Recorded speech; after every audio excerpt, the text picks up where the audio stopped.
Romanos capítulo 9, versos 1 a 33, que diz assim o texto: Digo a verdade em Cristo, não minto, minha consciência o confirma no Espírito Santo. Tenho grande tristeza e constante angústia em meu coração, pois eu até desejaria ser amaldiçoado e separado de Cristo por amor de meus irmãos, os da minha raça, o povo de Israel. Deles é a adoção de filhos, deles é a glória divina, as alianças, a concessão da lei, a adoração no templo e as promessas. Deles são os patriarcas, e a partir deles se traça a linhagem humana de Cristo, que é Deus acima de todos, bendito para sempre. Amém. Não pensemos que a palavra de Deus falhou, pois nem todos os descendentes de Israel são Israel. Nem por serem descendentes de Abraão, passaram todos a ser filhos de Abraão. Ao contrário, por meio de Isaque, a sua descendência será considerada. Noutras palavras, não são os filhos naturais que são filhos de Deus, mas os filhos da promessa é que são considerados descendência de Abraão. Pois foi assim que a promessa foi feita: no tempo devido, virei novamente e Sara terá um filho. E esse não foi o único caso. Também os filhos de Rebeca tiveram um mesmo pai, o nosso pai Isaque. Todavia, antes que os gêmeos nascessem ou fizessem qualquer coisa boa ou má, a fim de que o propósito de Deus conforme a eleição permanecesse, não por obras, mas por aquele que chama, foi dito a ela: o mais velho servirá ao mais novo. Como está escrito: amei Jacó, mas rejeitei Esaú. E então, que diremos? Acaso Deus é injusto? De maneira nenhuma, pois ele diz a Moisés: terei misericórdia de quem eu quiser ter misericórdia, e terei compaixão de quem eu quiser ter compaixão. Portanto, isso não depende do desejo ou do esforço humano, mas da misericórdia de Deus. Pois a Escritura diz ao faraó: eu o levantei exatamente com este propósito, mostrar em você o meu poder, e para que o meu nome seja proclamado em toda a terra. Portanto, Deus tem misericórdia de quem Ele quer, e endurece a quem Ele quer. Mas algum de vocês me dirá: por que Deus ainda nos culpa? Pois quem resiste à sua vontade? Mas quem é você, homem, para questionar a Deus? Acaso aquilo que é formado pode dizer ao que formou: por que me fizeste assim? O oleiro não tem direito de fazer do mesmo barro um vaso para fins nobres e outros para uso desonroso? E se Deus, querendo mostrar a sua ira e tornar conhecido o seu poder, suportou com grande paciência os vasos de sua ira preparados para a destruição? Quer dizer, se Ele fez isso para tornar conhecidas as riquezas de sua glória, aos vasos de sua misericórdia, que preparou de antemão para a glória, ou seja, a nós, a quem também chamou, não apenas dentre os judeus, mas também dentre os gentios, como ele diz em Oséias: chamarei meu povo quem não é meu povo, e chamarei minha amada a quem não é minha amada. E acontecerá que no mesmo lugar em que se lhes declarou: vocês não são meu povo, eles serão chamados filhos do Deus vivo. Isaías, com relação a Israel, exclama: embora o número dos israelitas sejam como a areia do mar, apenas o remanescente será salvo. Pois o Senhor executará na terra a sua sentença rápida e definitivamente. Como anteriormente disse Isaías: se o Senhor dos exércitos não nos tivesse deixado descendentes, já estaríamos como Sodoma e semelhantes a Gomorra. Que diremos então?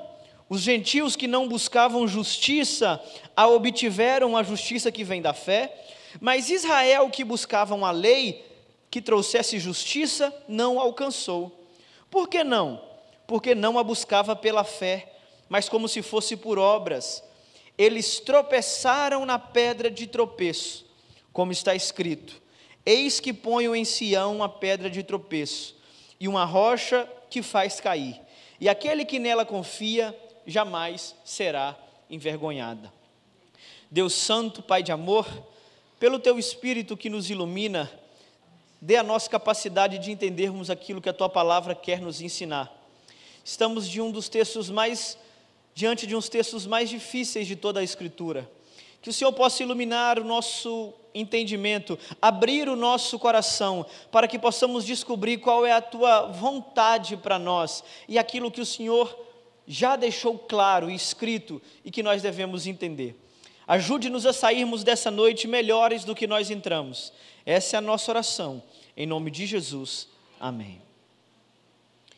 Capítulo 9 da carta de Paulo aos Romanos parece ser um parênteses entre aquilo que Paulo vinha elaborando.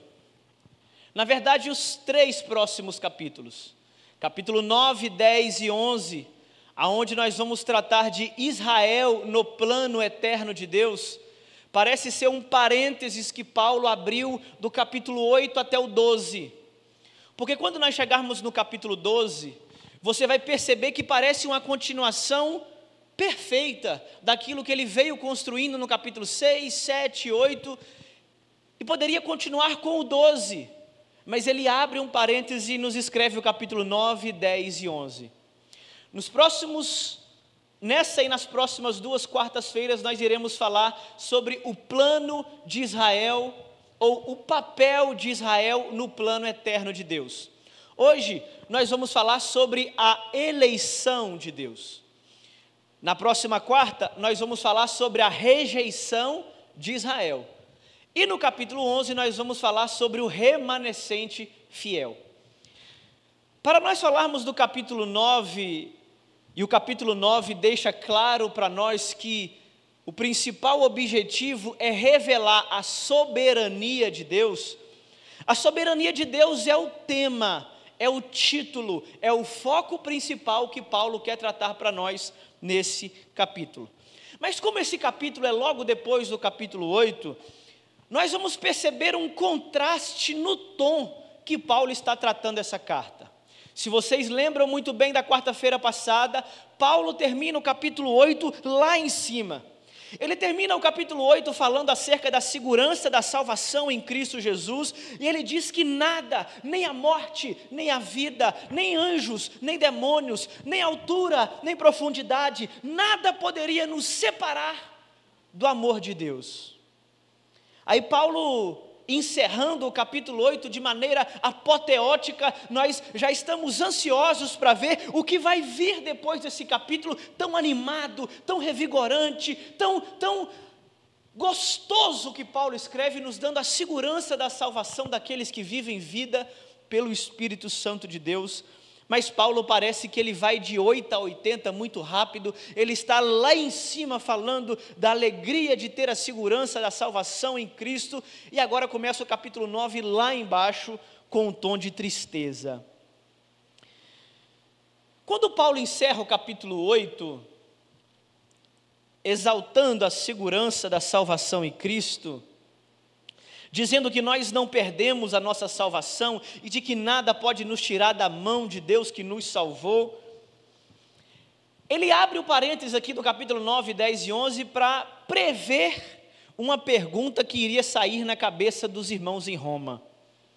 E a pergunta é a seguinte: se nós não perdemos a salvação e todos aqueles que foram eleitos estão garantidos no amor de Deus, a pergunta próxima a se fazer é: se Deus é fiel às suas promessas, por que os judeus rejeitaram o Messias?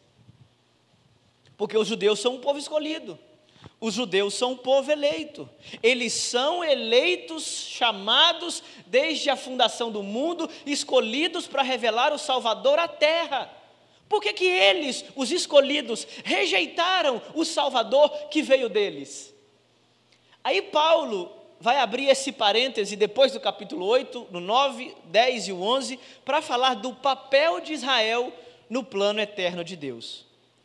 Esse capítulo 9 é a introdução da função que Israel desempenha no plano eterno de Deus. E no capítulo 9 nós vamos ver que Deus nunca falha em seu plano. Essa é a primeira lição que nós vamos aprender e levar para o nosso coração. Em segundo lugar, nós vamos ver que a eleição de Deus, ela é soberana e graciosa. Isso significa que Deus escolhe não conforme as obras humanas, não conforme aquilo que o homem faz ou o esforço que ele tem, mas mediante a sua única e exclusiva vontade. Mas ela também é graciosa, porque Ele dá a pessoas que não mereciam a sua salvação. Mas em terceiro e último lugar, nós vamos aprender também que a justiça de Deus não depende da vontade humana, mas do propósito eterno em se revelar totalmente para a criação. Então, nós estamos diante de um texto. Alguns vão considerar o texto mais difícil de todas as Escrituras, o texto mais complexo, o texto que divide mais opiniões, o texto de mais dificuldade de interpretações daquilo que Paulo realmente gostaria e queria dizer, e eu gostaria de tratar com vocês com muito cuidado esse texto nessa noite. Esse é o problema do estudo e da pregação expositiva, né? Às vezes nós temos que tratar de assuntos que nós não gostaríamos de tratar, né? Então, às vezes a pessoa vem num culto e diz assim: nossa, o pastor falou de divórcio hoje só porque eu sou casado 5 vezes. Mas não é, porque o estudo é sequencial. Você veio logo hoje no dia que nós vamos falar sobre divórcio, um exemplo. Então, o estudo sequencial, onde nós estudamos todo um livro, nós não temos o controle sobre o conteúdo. Na verdade, o conteúdo que a igreja está sendo alimentada é o conteúdo da própria palavra de Deus. Nós falamos o que a palavra diz e nós seguimos aquilo que a palavra constrói. Não é um tema que eu escolhi para falar hoje, é o tema que o próprio Deus escolheu para a gente falar em consequência do capítulo anterior. Então hoje nós vamos falar sobre esse tema dificílimo, a soberania de Deus. Eu dividi esse capítulo todo em 4 pontos. Nós vamos começar pelo primeiro ponto, do versículo 1 a 5, da tristeza de Paulo diante da condição dos seus irmãos de Israel. Versículos 1 a 5, Paulo diz o seguinte: digo a verdade em Cristo, não minto, minha consciência confirma no Espírito, tenho grande tristeza e constante angústia. Por quê, Paulo? Pois eu até desejaria ser amaldiçoado e separado de Cristo, por amor de meus irmãos, os da minha raça, o povo de Israel. Olha o que Paulo está começando aqui o capítulo a dizer para nós. Isso aqui é um contraste muito grande com aquilo, ou o tom, o nível que ele encerrou o capítulo 8. Ele encerra o capítulo 8 nas alturas, dizendo que nada pode nos separar do amor de Deus, mas ele começa o capítulo 9 no fundo do poço. Ele diz assim: o que eu vou falar com vocês a partir de agora é verdade, e eu não tenho por que mentir. O Espírito Santo é a minha testemunha de que eu estou profundamente angustiado do fundo do meu coração por causa dos meus irmãos, os da minha raça. O que Paulo está querendo dizer aqui? Paulo está querendo que ele está triste pela atual condição dos israelitas, os judeus, que são seus irmãos. Paulo está dizendo no versículo 3 que ele desejaria ser amaldiçoado, separado de Cristo, por amor aos seus conterrâneos. Paulo está dizendo que, se preciso fosse, ele ir para o inferno, para que todos os seus conterrâneos fossem salvos, ele iria. Mas ele está revelando para nós que não dá para fazer essa troca para com Deus. Paulo diz assim: olha, nada pode nos separar do amor de Deus. Mas ele está dizendo que se ele pudesse escolher, ele escolheria ser separado de Cristo para que os seus conterrâneos fossem salvos. Paulo está dizendo aqui que a soberania e a eleição de Deus não retira de nós a tristeza e o pesar do coração por aqueles que estão perdidos. Nós não devemos deixar de sofrer, deixar de orar, deixar de zelar por aqueles que ainda não foram salvos por Jesus Cristo. Algumas pessoas dariam a vida de muitas outras pessoas para salvar a única vida dela. Mas Paulo está dizendo que ele daria a vida dele para salvar a vida de muitas pessoas. Ele está dizendo, se for preciso eu ir para o inferno, para que os meus sejam salvos, eu faria essa troca com Cristo. Porque o meu coração está angustiado, o meu coração está pesado, eu estou com tristeza profunda, só de pensar que os meus irmãos estão caminhando para uma eternidade longe de Deus. Olha como que está o coração do grande apóstolo Paulo, que tem mais certeza da soberania de Deus do que qualquer um de nós, que sabe que Deus vai salvar aqueles que são eleitos mais do que nós, que tem a certeza que Deus está operando no coração daqueles que serão salvos mais do que nós, mas mesmo essa convicção não tira o pesar do seu coração de sofrer por aqueles que caminham no caminho da perdição. Por mais que nós sabamos que pessoas irão para o inferno, por mais que nós temos convicção de que vidas vividas erroneamente irão levar para a perdição, isso não deve endurecer o nosso coração diante daqueles que estão nessa situação. Parece muito com Moisés dizendo a Deus, quando o povo estava no deserto, dizendo, Senhor, se o Senhor não for conosco, tira o meu nome do seu livro. Porque não vale a pena o Senhor salvar a mim e condenar o resto. Não vale a pena eu ser salvo e os da minha casa ir para o inferno. Se for preciso, mande eu para o inferno e salve os da minha casa. Porque Paulo sabe da gravidade que era uma vida vivida distante da presença do Senhor. Paulo lamenta profundamente, Paulo sente e esboça a sua dor. Paulo está dizendo que ele desejaria do fundo do seu coração que ele fosse separado de Cristo para que o seu povo fosse salvo. E por que Paulo está desejando isso? Porque no versículo 4 e 5 ele vai lembrar o que foi dado a Israel. E depois ele vai falar do que Israel rejeitou. Olha o que diz versículo 4 e 5. Porque deles é a adoção de filho. Deles quem? Povo de Israel. Deles é a adoção de filhos.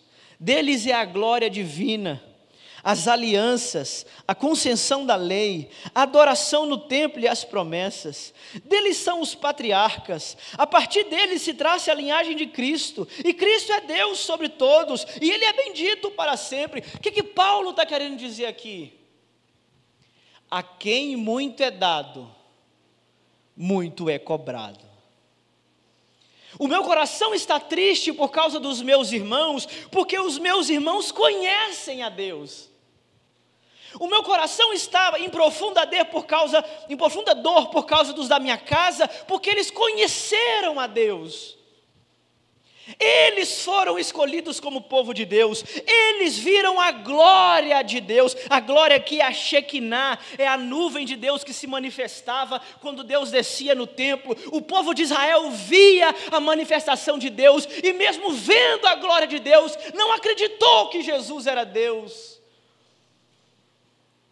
Paulo está dizendo, eles receberam a lei, eles tiveram os profetas, eles receberam mais sinais do que todos, deles eram os patriarcas, toda a promessa fora traçada dentro da linhagem deles, eles é o povo mais privilegiado do mundo, e mesmo assim, isso não lhes garantiu a salvação. Oh, irmãos, isso aqui é uma lição para nós tão profunda. Paulo está revelando para nós que privilégios espirituais não garantem a nossa salvação. Simplifica para mim, pastor, simplifico. Nascer na igreja, ser filho de crente, ser neto de salvo, não faz de você um salvo, se você não tiver o seu encontro com Jesus, se você não tiver a sua experiência, se Jesus não trocar o seu coração de pedra por um coração de carne, e você nascer do Espírito Santo de Deus, você pode crescer na igreja, morrer na igreja e ir para o inferno. Eles têm a lei desde sempre. Os patriarcas são da linhagem deles. Eles viram os profetas, eles viram a glória de Deus. Jesus Cristo nasceu, Jesus Cristo era parente de sangue deles. Mas eles não conheceram a pedra angular, e a pedra angular se tornou pedra de tropeço. Não, eu vou criar o meu filho na igreja porque aqui é o melhor caminho para ele, e eu acredito que seja mesmo. Não, eu vou trazer o meu filho para a escola dominical todos os domingos, porque ele precisa aprender sobre a presença, a pessoa de Deus, e precisa mesmo. Mas tem uma coisa que nós não podemos fazer pelos nossos filhos: fazê-los nascerem de novo. Nascer da água e do Espírito, ter uma nova vida, ser regenerado, Deus soprar a vida espiritual dentro deles. Essa é a obra que só Deus pode fazer dentro dos nossos, daqueles que estão na nossa casa. E o que nós não daríamos para que Deus fizesse isso com aquele filho, com aquele parente, com aquele pai ou com aquela mãe que ainda não foi soprado pelo Espírito de Deus. Paulo está dizendo: eu daria a minha vida para que eles fossem para o céu, e eu poderia ir para o inferno. A consciência de que nós não podemos fazer nada para salvar alguém, não nos tira a dor de sofrer a perdição que alguém está andando. Não nos tira o papel de orar por aqueles que estão perdidos, não nos tira a missão de evangelizar aqueles que não estão no caminho, não nos tira a dor do coração de sofrer por aqueles que estão indo para o inferno. Pastor, nós podemos fazer alguma coisa para salvar eles? Não. Podemos orar, mas Deus fará em seu devido tempo. Porque nós vamos ver a partir daqui, de que a salvação é única e exclusiva obra de Deus, e não daquilo que nós fazemos, por mais esforço que nós possamos colocar nessa obra. Olha o que Deus diz através de Paulo, do versículo 6 até o versículo 13.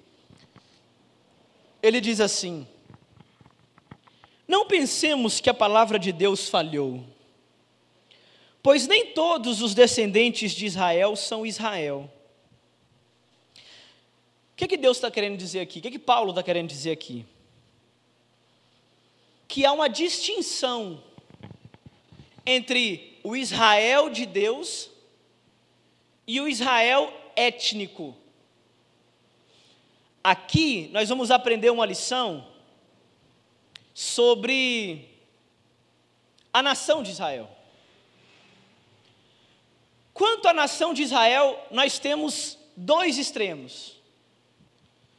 Nós já tivemos diversos movimentos no mundo que perseguiram os judeus em um ferrenho antissemitismo, e do outro lado nós temos uma forte idolatria para o Israel, que coloca ainda Israel hoje como povo escolhido de Deus.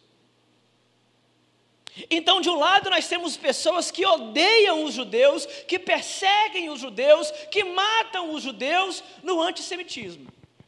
Do outro lado nós temos pessoas que amam os judeus, que idolatram os judeus, que acham que a terra é santa e fazem excursão e tudo mais.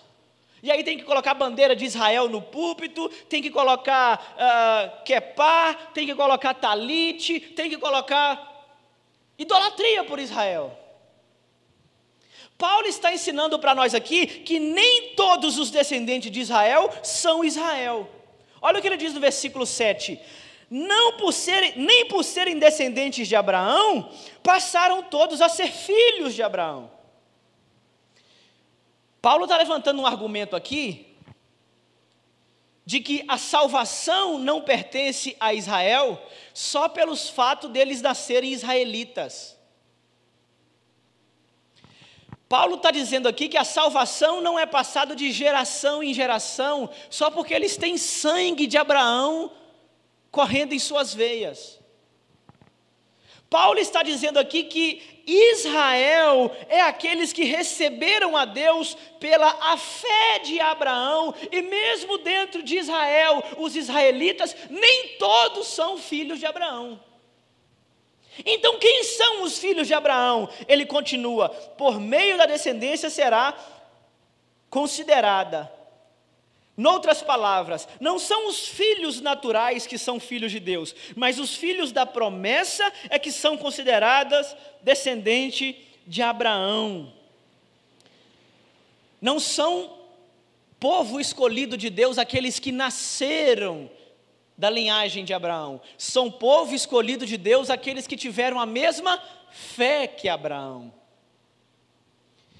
Então, os israelitas de verdade não são aqueles que têm sangue judeu, mas são aqueles que têm a fé de Abraão.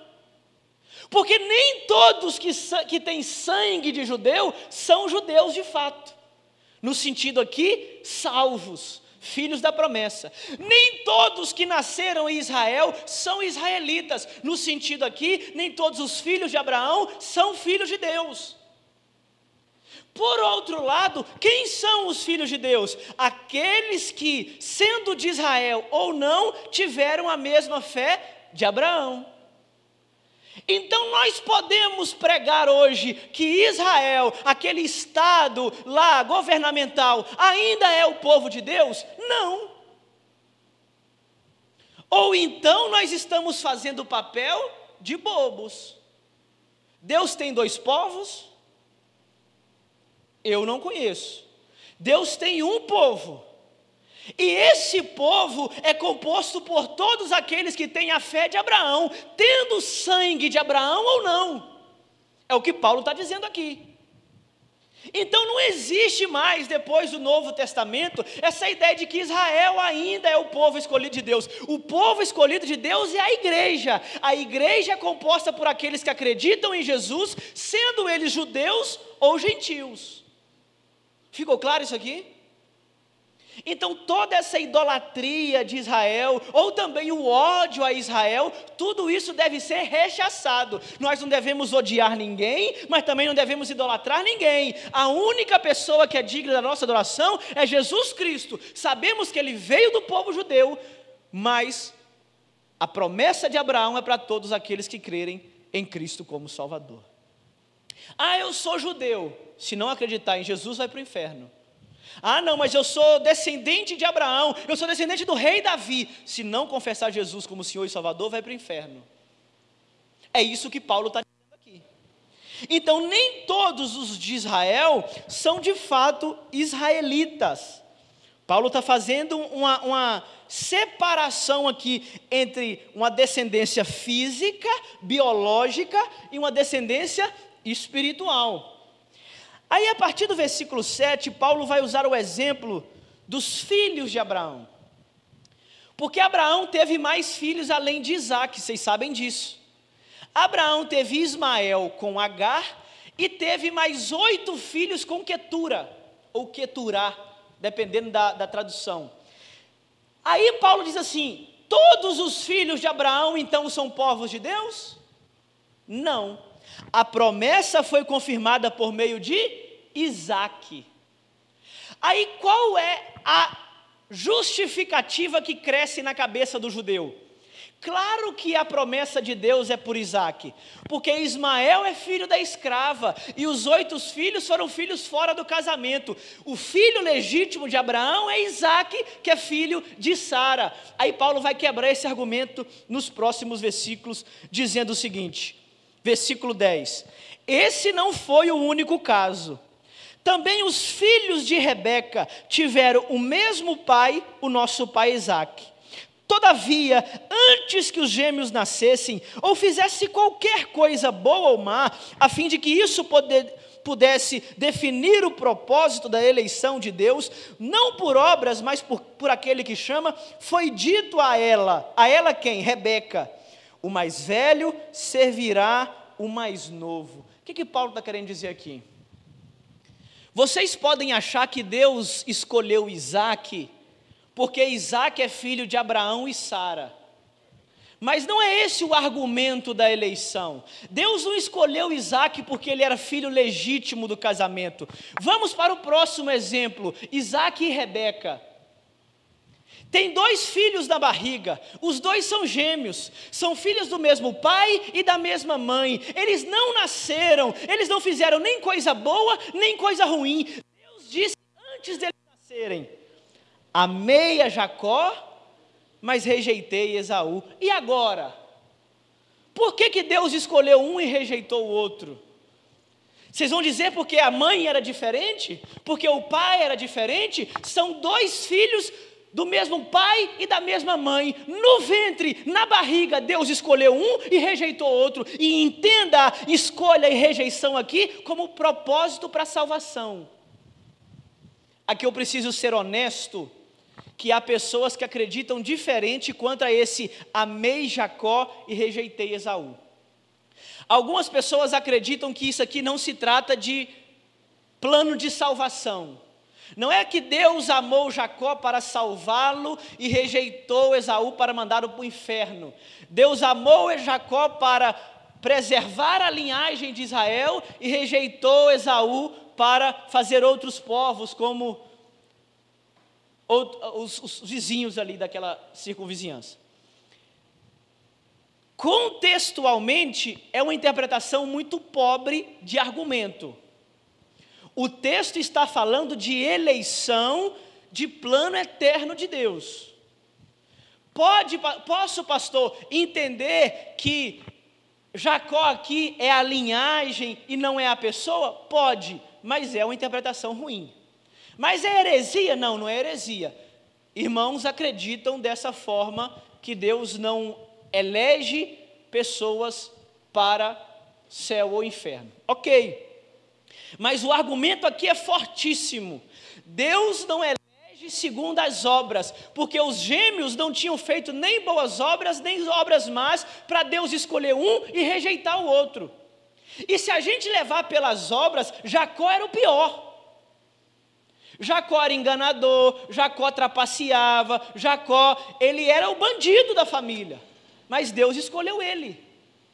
Se a eleição de Deus fosse pelas obras, vou escolher o mais bonzinho, ele não escolheria Jacó. Mas então o que é baseado a eleição de Deus?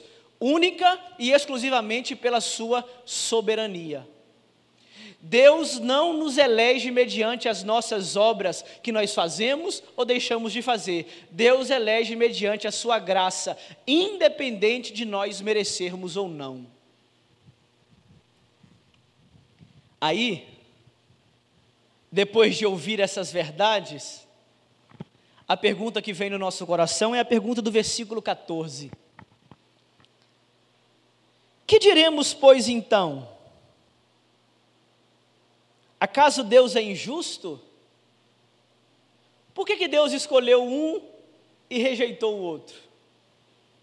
Filhos de mesmo pai, filhos de mesma mãe. Por que Deus amou um e aborreceu o outro? Deus não é injusto por fazer isso? Aí Paulo responde a pergunta: de maneira nenhuma. Porque ele diz a Moisés: terei misericórdia de quem eu quiser ter misericórdia, e terei compaixão de quem eu quiser ter compaixão. Isso aqui dá um frio na espinha, não dá não? Deus está dizendo que Ele tem misericórdia de quem Ele quer, e Ele não tem misericórdia de quem Ele não quer. E aí a pergunta que fica para nós é: cadê a justiça de Deus nisso? E o elemento que Paulo vai levantar aqui é justamente esse: portanto, isso não depende do desejo ou do esforço humano, mas da misericórdia de Deus. Aqui a gente precisa entender 2 conceitos: justiça e misericórdia. O que é misericórdia? Misericórdia é não dar a uma pessoa aquilo que ela merece. Concordam comigo? Misericórdia é não dar a uma pessoa aquilo que ela merece. Por exemplo, seu filho, você disse, não joga bola dentro de casa, você vai quebrar o vaso que é herança da vovó. Aí ele chutou a bola, o vaso caiu e quebrou. Qual que é o merecimento dele pelo feito de ter quebrado o vaso? Uns vai dizer vara, outros vai dizer chinelo, outros vai dizer castigo. Mas para você usar de misericórdia para com seu filho, o que você vai fazer? Não vai dar a ele aquilo que ele merece. Ou seja, você não vai dar a ele o castigo.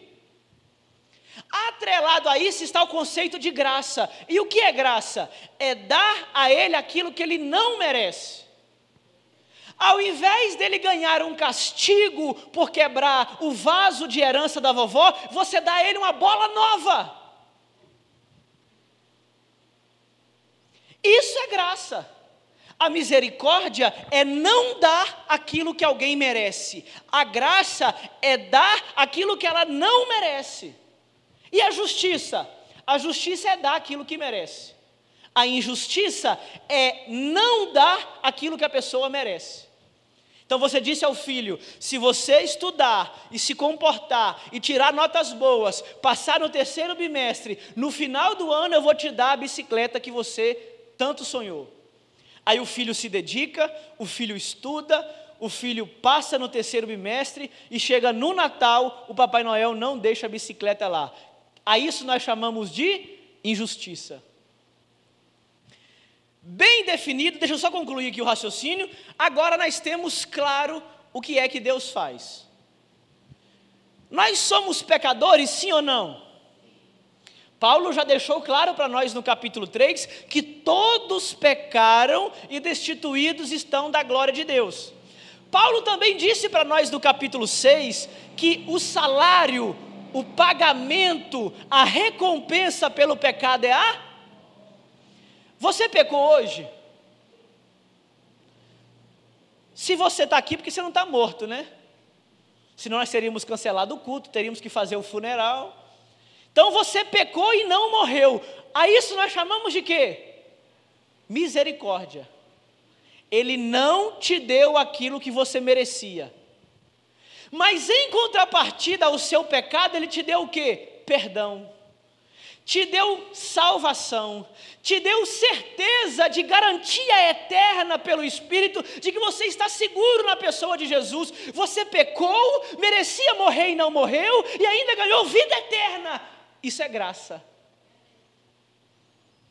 Aí, a pergunta que nós devemos fazer é: e se Deus, querendo revelar a sua justiça, mandando aqueles que pecaram para o inferno, acaso Deus é injusto? Porque a injustiça é não dar aquilo que a pessoa merece. Eu te pergunto, alguém merece a salvação? Todos merecíamos o inferno. Para revelar a sua justiça, Deus disse: agora você vai pagar o preço do seu pecado. Deus é justo. E em alguns, Deus disse: vocês irão experimentar da graça salvadora. Vocês não merecem, vocês não serão salvos pelo que vocês praticaram, vocês são tão miseráveis quanto os outros, mas em vocês eu vou revelar minha misericórdia e o meu amor. A isso nós entendemos como graça. Aí ele vai dizer assim, versículo 17: pois a Escritura diz ao faraó: eu o levantei exatamente com este propósito, mostrar em você o meu poder, para que meu nome seja proclamado em toda a terra. Portanto, Deus tem misericórdia de quem Ele quer e endurece a quem Ele quer. Isso aqui é difícil,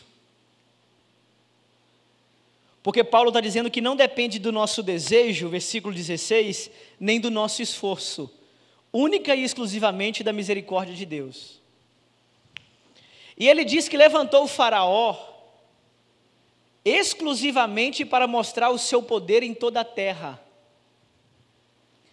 E se você se lembra muito bem da história de Faraó e do povo de Deus, na quarta praga, mais ou menos, o Faraó já tinha falado: não vou mexer com esse povo mais não, vou deixar eles embora. Aí o que Deus faz com o Faraó? Não, calma aí, eu não revelei minha ira toda ainda não. Então o Faraó, quando ele está indo deixar o povo embora, Deus faz o quê? Endurece o coração de Faraó. E quem sofre com o endurecimento do coração de Faraó? Ele e toda a nação. Então Deus endurece o coração de Faraó para mostrar ao mundo a sua glória sobre todos os deuses a qual ele se exaltou durante as 10 pragas. E do povo, Deus teve misericórdia. E aí nós perguntamos: como pode Deus ter misericórdia de uns e endurecer a outros? Aí ele diz, versículo 18: Deus tem misericórdia de quem Ele quer, e Deus endurece a quem Ele quiser. Eu concordo aqui com alguns comentaristas que dizem que Deus não endurece ninguém que antes não já estivesse endurecido. Explica isso, pastor. Explico. Quando Deus endurece o coração do Faraó, Faraó era gente boa? Faraó era bacana? Não, Faraó era bonzinho para o povo e Deus foi lá. Não, Faraó era ruim, Faraó era ordinário. Mas até os mais ruins, quando caem na mão de Deus, pedem misericórdia. Mas agora, depois que você já fez tudo o que fez, o que Deus faz? Linguagem do capítulo 1, Deus solta o freio. Lembram do estudo do capítulo 1? Deus entregou os homens aos seus próprios desejos. E aqui está claro para nós, a pior coisa que Deus pode fazer a alguém é o quê? É entregar a pessoa aos seus próprios desejos. Irmãos, Deus nos livre dele tirar o freio. Deus nos livre dele nos entregar a nós mesmos. Deus nos livre dele fazer a nossa vontade. Porque a nossa vontade é sempre má. A nossa vontade é sempre fazer o mal. A nossa vontade é sempre fazer aquilo que é ruim. E em algumas pessoas, Deus está trabalhando, soltando o freio, entregando essas pessoas para que elas sigam o curso do seu próprio coração. E irmãos, dentro de nós, todos nós, temos um potencial pecador sem precedentes. Qual é a diferença de você que está aqui hoje para o pior assassino que você vê na televisão e quando ele é preso você diz assim: mate a ele? Qual é a diferença? O freio do Espírito Santo. Porque se Deus não estiver segurando o freio de mão, nós temos a mesma capacidade, o mesmo potencial, o pecado igual está dentro de nós, e se nós não estivéssemos sido freados pelo Espírito de Deus, nós teríamos a mesma condição de viver como eles vivem. Mas isso também é uma boa notícia, porque da mesma forma que Deus converteu o nosso coração de pedra em um coração de carne, Ele pode fazer o mesmo com o pior pecador, o maior assassino, a pessoa mais indigna do mundo, também pode ser restaurada, regenerada e lavada pelo Espírito de Deus. Versículo 19, ele vai usar uma outra imagem para nos explicar a soberania de Deus de fazer o que Ele bem entender. Olha o que ele diz, versículo 19 ao versículo 21. Mas algum de vocês me dirá: então por que Deus ainda nos culpa? Pois quem resiste à sua vontade? O que os irmãos de Roma estão pensando aqui? Ah, pastor, se Deus amou uns e rejeitou outros, por que Deus ainda vai castigar aqueles que Ele rejeitou, se foi Ele mesmo que rejeitou? Surgiu essa pergunta na sua cabeça? Se Deus abriu caminhos para uns e não abriu caminhos para outros, por que Deus ainda vai mandar aqueles que Ele não abriu caminho para o inferno? Aí ele vai responder no versículo 20: quem és tu, ó homem, para questionar a Deus? Acaso aquilo que é formado pode dizer ao que formou, por que me fizeste assim? O oleiro não tem direito de fazer do mesmo barro um vaso para fins nobres e outro para uso desonroso? O que Paulo está usando aqui? Paulo está usando a imagem do oleiro. E aqui, Deus é o oleiro. O barro é a matéria-prima. Quem é o barro? Nós. Aí Paulo está dizendo assim, ó, Deus pegou de um único barro, podre, fédido, sujo, e fez desse mesmo barro, ou seja, não tem diferença entre um barro e outro, é o mesmo barro. De alguns barros ele fez um vaso para enfeite, e do mesmo barro ele fez pinico. E para que serve o pinico? Não serve para colocar em cima da mesa para enfeitar um jantar quando alguém importante vai comer na sua casa. O pinico se coloca onde? Debaixo da cama.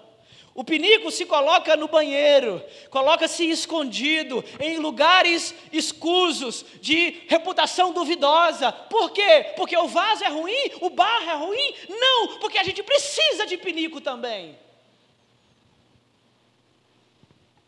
Mas do mesmo barro que ele faz pinico, ele faz aqueles vasos chineses, chiques e caros, que as pessoas pagam fortunas para ter só para expor. Aí você pergunta, o que tem de diferente desse que vale $1 milhão e esse que vale R$10? Nada. Paulo está dizendo, assim somos nós. A matéria-prima é podre igual. Aqueles que você olha lá fora e diz assim, esse merece ir para o inferno mesmo. Amanhece no bar e cai para a rua fora. Aí você acha que você é diferente, se Deus não tivesse agido no seu coração.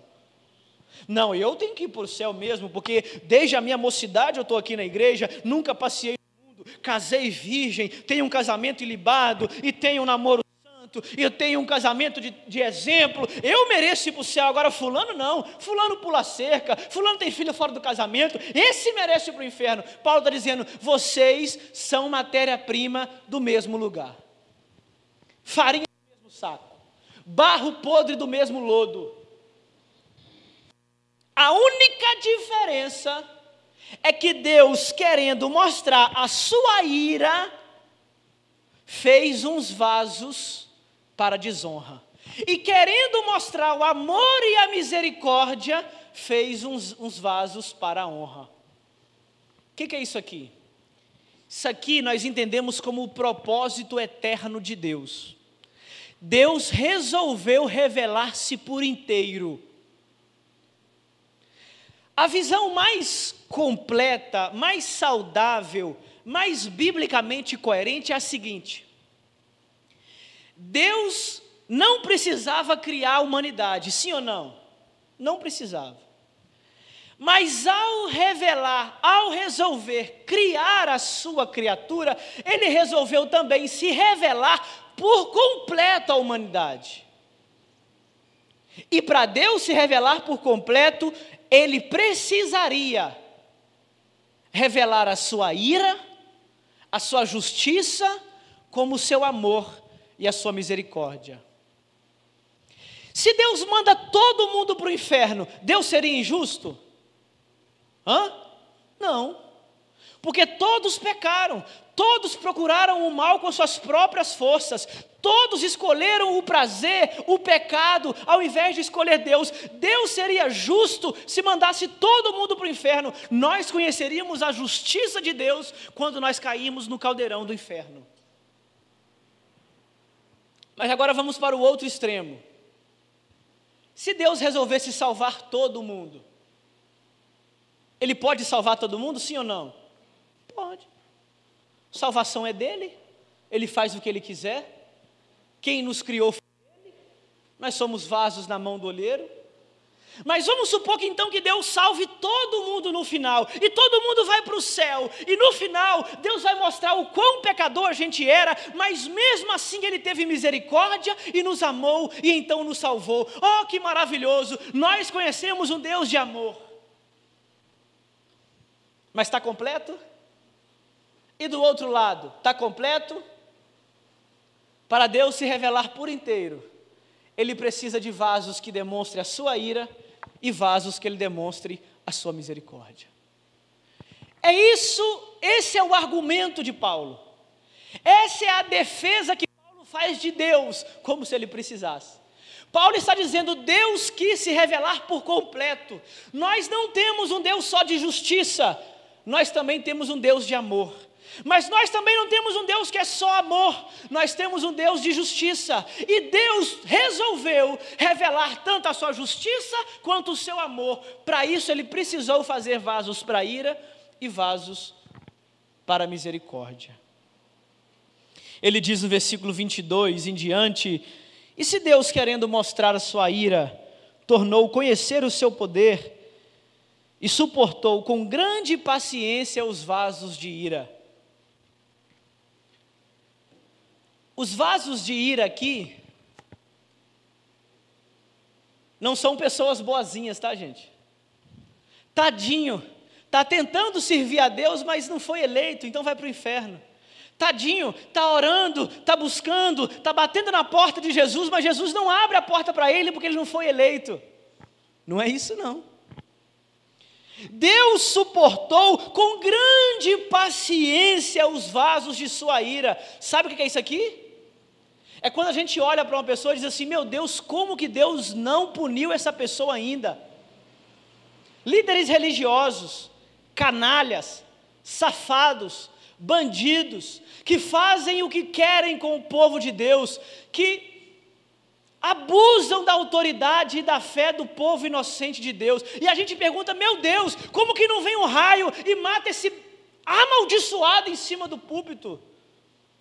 Paulo está dizendo, Deus, com grande paciência, com longanimidade, suporta os vasos de ira para demonstrar o seu poder no dia final. A imagem aqui não é alguém arrependido, clamando a Deus por misericórdia para perdoar a ele, e Deus rejeitando um filho que bateu a sua porta. Não é essa a imagem.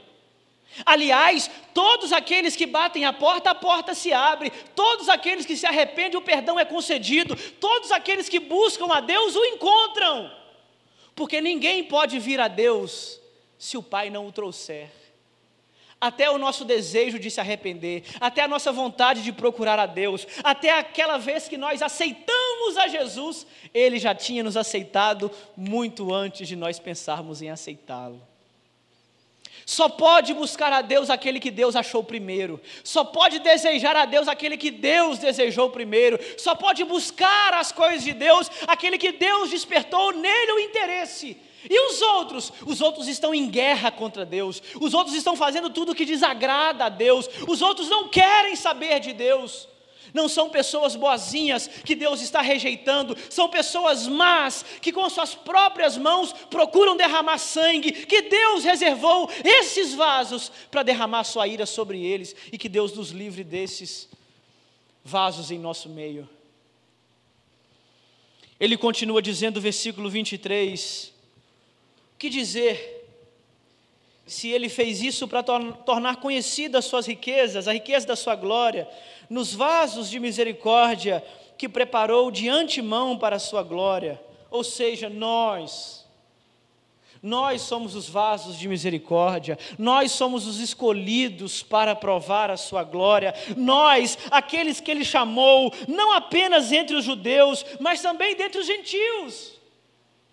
Nós só somos povo de Deus hoje porque Deus quis, nos escolheu, nos chamou, nos justificou e nos fez povo seu. Ele continua dizendo, como ele diz em Oséias, aqueles que não eram o meu povo, eu vou chamar de meu povo. Aqueles que não eram a minha amada, serão a minha amada. E quem eram esses? Quem são esses? esses somos nós, que não temos o sangue de Abraão, que nós somos judeus de descendência, que não nascemos na terra santa, entre aspas, mas que temos a fé santa de Abraão, que recebemos o Espírito da promessa, que acreditamos que Jesus Cristo veio de Abraão e é o Filho de Deus. Nós fomos escolhidos desde a eternidade e nós experimentaremos, já estamos experimentando a glória, a misericórdia, a graça e a salvação bendita pelo amor de Deus em Cristo Jesus, que morreu por nós. Isso é boa notícia, irmãos. A mensagem da soberania de Deus nos deveria dar conforto e não medo. A mensagem da soberania de Deus deveria tranquilizar o nosso coração e não nos causar pavor. Porque todas as coisas cooperam para o bem daqueles que o amam, daqueles que foram preparados segundo o seu propósito. Mas todas as coisas cooperam para o bem, não significa que todas as coisas acontecerão da forma que eu desejo, mas mesmo quando aquilo que eu não quero acontece comigo, isso produz em mim um bem maior do que ele produziria se tivesse feito aquilo que eu quisesse. Tim Keller tem uma frase genial que ele diz assim: Deus não me dá aquilo que eu quero, Ele me dá aquilo que eu iria querer, se eu soubesse o que Ele sabe. O que Ele faz por nós é muito melhor do que aquilo que nós queremos que Ele faça por nós. Por mais que nós não entendamos os seus caminhos, por mais que nós não entendamos os seus métodos, por mais que nós não entendamos os seus propósitos, todas as coisas estão cooperando para o bem. Nós somos vasos criados para a misericórdia, nós desfrutamos e provamos todos os dias do amor incondicional de Deus, que nada pode nos separar, nem a morte, nem a vida, nem anjos, nem demônios, nem o presente, passado ou o futuro. Deus nos amou em Cristo e nós temos a segurança na pessoa bendita do nosso Senhor e Salvador. Deus é justo em sua soberania e, para finalizar, Ele nos mostra também a nossa responsabilidade diante daquilo que Ele faz. Versículos 30 a 33. Que diremos então? Os gentios que não buscavam justiça, obtiveram a justiça que vem pela fé. Mas Israel, que buscavam uma lei que trouxesse justiça, não alcançaram. Por que não? Porque não buscavam a lei pela fé, mas buscavam como se fosse por obras. Então, eles tropeçaram na pedra de tropeço, como está escrito: eis que ponho em Sião uma pedra de tropeço, uma rocha que faz cair, e aquele que nela confia jamais será envergonhada. Paulo está dizendo o seguinte: os gentios que não buscavam justiça, alcançaram justiça pela fé. E os judeus que buscavam se justificar, não encontraram justiça, porque a justiça de Deus não é por meio das obras, a justiça de Deus não é pelo cumprimento da lei, a justiça de Deus não é pelo aquilo que eu faço, por tão bonzinho que eu sou, pelo quanto de bondade eu mereço. Aqueles que buscam pelas obras não encontram, mas aqueles que não buscavam, encontraram pela fé. Essa é a boa notícia. Nós não queríamos Deus, nós não buscávamos Deus, nós não pensávamos em Deus, nós queríamos prazer, nós queríamos pecado, nós queríamos riqueza, mas Deus escolheu a nós e nós nos apaixonamos por Ele. Aí ele continua dizendo: aqueles que buscam fazer pelas obras tropeçam na pedra de tropeço. Quem é a pedra de tropeço? Quem é aquele que não salva pelas obras? Quem é aquele que deu salvação para aqueles que não mereciam salvação? Jesus é a pedra de tropeço. Pedra de tropeço para aqueles que querem se salvar segundo as suas próprias obras. Mas ele diz no último versículo: aqueles que nela confiam. Nela quem? Na pedra. Aqueles que nela confiam jamais será envergonhado. Quem não será envergonhado? Aqueles que encontraram na pedra a justificação da sua fé, aqueles que encontraram na pedra a justiça que justifica o nosso pecado, aqueles que estão baseados na pedra, que não fazem por merecer, pelo contrário, sabem que são os mais indignos, os mais pecadores, mas encontraram e confiaram que Cristo é a justiça que perdoa os seus pecados e Ele paga o preço de tudo que nós fizemos, estamos fazendo e ainda vamos fazer. Se você é um crente que tenta se salvar pelas suas próprias forças, você vai tropeçar na pedra de tropeço. Mas se você é um crente que reconhece que você não dá conta de se salvar, de que você não merece, de que você não é digno e que você precisa de ajuda, alguém para te salvar, você encontrará descanso e confiança na pedra fundamental.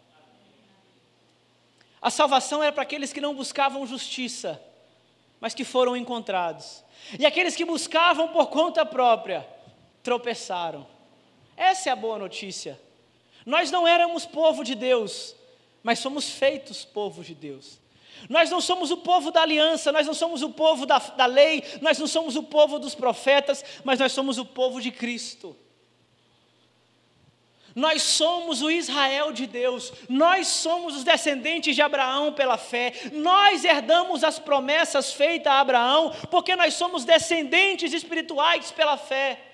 Não existe mais Israel étnico, não existe mais o povo exclusivo de Deus, a igreja, os que creem em Jesus, esses são os filhos de Deus.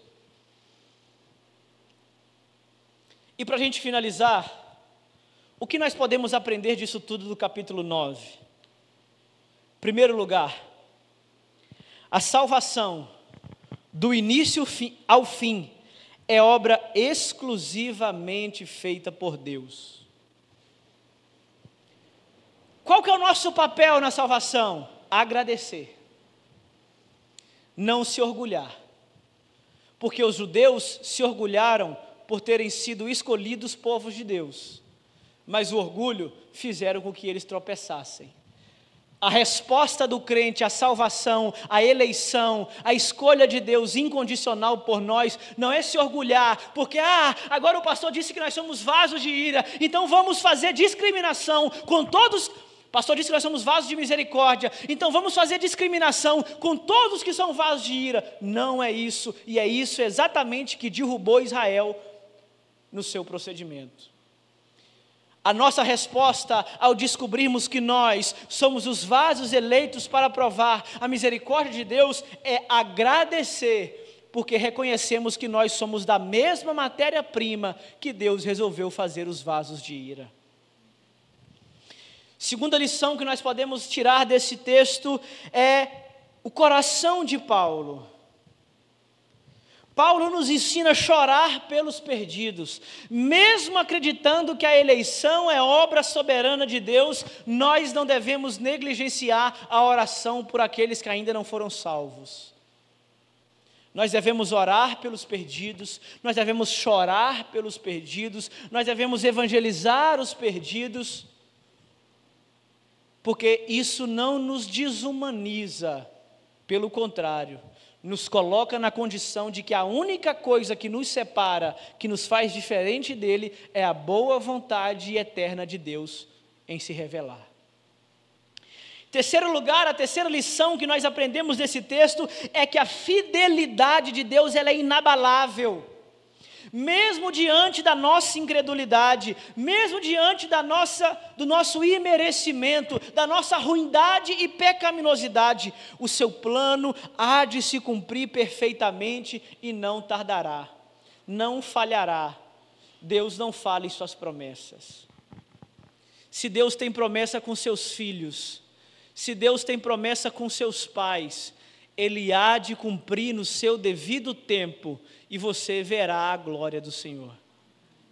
Pastor, estou com um problema lá em casa, estou com um problema na família, estou com um problema com o vizinho, não sei agora se ele é vaso de ira, se ele é vaso de misericórdia. Minha irmã, descansa, ora, evangeliza, chora, testemunha, e deixa o resto com Deus. Porque se Deus tem promessa de fazer, Ele fará. E não está em nossa capacidade designar vasos de ira e vasos de misericórdia. Quarta e última lição, nós precisamos aprender. Cristo é o centro do plano de Deus. Tropeçar em Cristo é rejeitar a única esperança de salvação. Se nós basearmos a nossa salvação em nós mesmos, em nossos méritos, ou em qualquer outra obra, além da cruz e do sacrifício de Cristo, nós estaremos usando a pedra de esquina como pedra de tropeço. E aquilo que foi firmado para nos salvar, será feito para nos derrubar, porque nós não entendemos o papel original da pedra. Tudo aponta para Cristo, meus irmãos. A eleição, o chamado, a justificação, a santificação, a glorificação apontam para Cristo. Porque ninguém é salvo segundo as suas obras, ninguém é salvo segundo os seus esforços, ninguém é salvo sob os seus méritos. Aqueles que foram salvos por meio de Cristo. Então não tem glória para nós, não tem orgulho para nós, não tem vaidade para nós. Nós fomos escolhidos para Deus revelar o seu amor através de Cristo. Para finalizar, Romanos 9 nos convida a contemplar, a descansar na majestosa soberania de Deus sobre todas as coisas. Deus escolhe com sabedoria perfeita, Deus age com justiça e misericórdia, Deus cumpre os seus propósitos infalivelmente. E hoje, Ele nos chama para viver uma fé viva em Cristo, que é a nossa pedra angular, a nossa pedra de esquina, a pedra sobre a qual os nossos pés estão firmados, e nada, nem a morte, nem a vida, nem os ventos, nem anjos, nem demônios, nada pode nos abalar daqueles que estão firmados na rocha fundamental, que é Cristo Jesus, o nosso Senhor. A soberania de Deus não nos isenta da evangelização. Pelo contrário, ela nos dá mais confiança de que nós podemos pregar e a nossa pregação não falhará, porque Ele chamará os seus escolhidos através da sua palavra.